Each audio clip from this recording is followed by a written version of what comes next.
Nagkaharap na ang first pick at second pick ng NBA draft dito sa Summer League. AJ Dybantsa versus Darren Peterson. Grabe yung hype sa matchup na to. Nagbi-build agad sila ng rivalry na sana ganito sa PBA. Hindi yung nagiging isa lang yung sentro ng usapan. So going back sa matchup, first quarter is banat agad si AJ with 11 points and 4 rebounds.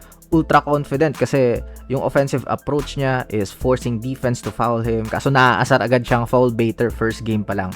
AJ shoots 7 out of 18 from the field pero kailangan niya pa rin malinis yung kanyang difficult shot diet. Marami kasi siyang mga contested mid-range jumper and 0 out of 5 siya sa labas. Tinapos niya ang laro with 27 points, 7 rebounds, 2 assists at 2 steals. On the other side, Darren Peterson proved exactly kung bakit siya rin yung second pick. Kahit pa binabato siya ng mga traps, double teams all night, is nagawa niya pa rin ng paraan. Pero yun nga lang, 8 turnovers sa larong to. Pero ang importante is napakita yung kanyang scoring prowess, 24 points, 3 rebounds, and 3 assists. Mention din natin yung suporta ng teammates ni AJ. Present sina Trae Young, Anthony Davis, DeAndre Ayton, and yung mga young players nila. Kumbaga, building chemistry. Sana talaga, putik hindi na ma-injury si Davis. Sana kasi, patuluan ng dugo ng manok para tumibay yung pundasyon.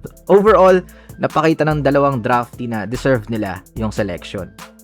Next, ang trade kay Kawhi Leonard papuntang Toronto Raptors ay na-postpone dahil meron pang investigation ng NBA sa Clippers doon sa 28 million endorsement deal ni Leonard na ngayon ay bankrupt na. Para mas maintindihan natin, yung owner ng Clippers, para hindi sumobra sa tax apron, is parang under the table yung usapan nila ni Kawhi. Example, ang promise sa'yo is 300, pero contract 250 lang. To less the cap space. Tapos yung 50 is manggagaling sa fake endorsement. Kasi yung company na yon is yung may-ari, is yung owner din ng Clippers. Grabe, no? Dito sinisilip talaga sa PBA. I don't know. So, kaya na-postpone ang trade is tinanong yung Raptors kung willing ba sila yung magbayad ng penalty after ng investigation. And they say no.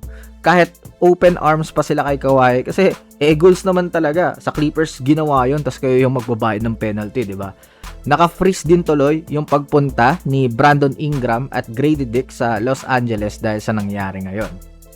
Next, eto na naman siya guys. Jonathan Kuminga is seeking 25 million per year sa kanyang next team.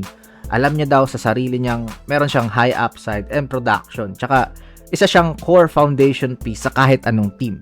Yung offer ng LA Lakers sa kanya is 20 million 2 years. Di 10 million per year. Wala pa sa kalahati ng asking price niya.